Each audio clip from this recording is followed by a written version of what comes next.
Frédéric Martinet, celebrating your birthday at a nuclear waste site. You must really love your job. Yes, I really enjoyed this site, which is a huge site performing an essential operation for recycling the spent fuel in the nuclear business. Yes, it's fantastic. Now you are the deputy director of this site. What are the biggest responsibilities that you face on a day-to-day basis?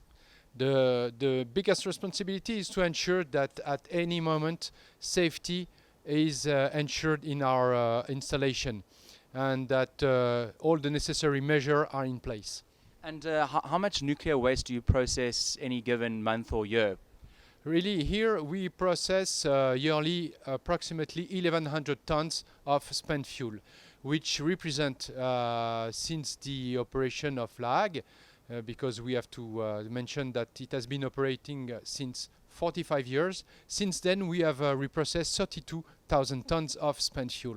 Just talk a little bit about the process of nuclear waste and why recycling it is so beneficial. Yes, it's beneficial. Like, let's take a quick example. For example, in France, 10% of the electricity is produced thanks to the recycling of the spent fuel.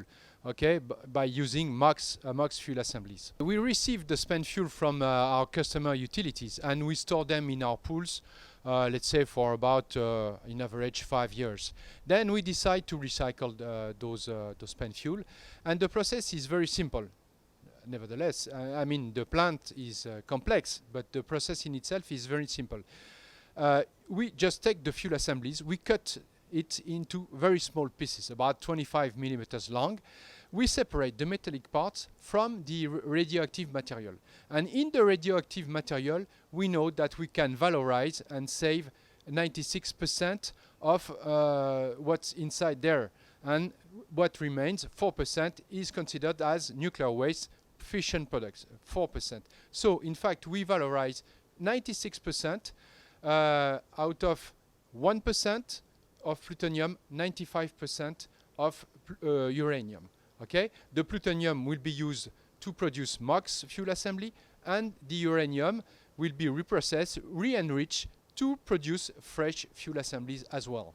How much waste then actually is left over, and what happens to that waste? Okay, so I talked about metallic parts. Those parts are really separated, clean of radioactive material, and they are then compacted and stacked into what we call compacted waste. Okay, so that's part, it's metallic part. The other part of the waste is vitrified. Those 4%, those fission products are vitrified using a unique process. Vitrifying means that you embed, in fact, the fission product in a glass matrix, and you pour, and you store the mixture of glass and fission product in containers. And finally, in fact, what returns to the utility is compacted waste and vitrified fission product.